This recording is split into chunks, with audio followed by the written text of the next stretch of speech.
अब तालियों की गूंज हो जाए चारों ओर।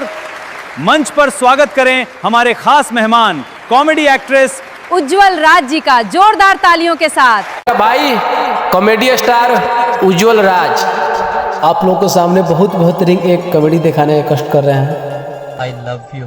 हम किसी दूसरे की अमानत है। कोई बात नहीं, अपने लवर को धोखा दो, अब मुझे भी डार्लिंग मौका। सॉरी गाइस कि 22 काठा खेत बा कोदारी से होकर आर छटवा देम कि 22 काठा खेत बा कोदारी से होकर आर छटवा देम आ खाली दुश्मन साला के तो मरे था मोतिहारी जिला में खसी कटवा देम।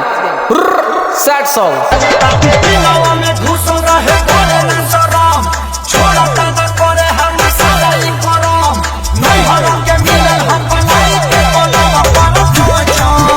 कट तो दिल थाम के बैठा रही भैया लोग, दिल पकड़ के बैठा रही भैया लोग। रउआ लोग के सामने एक बहुत बेहतरीन एक सैड साड़ी लेके आवता नियम कि जियल ना जाई अब दिल के कैसे मनाई कि जियल ना जाला अब दिल के कैसे मनाई आ दिल में बसे लुए करे जा तो ओके कैसे भुलाई। सैड सॉन्ग बदनाम भइली रानी तुहार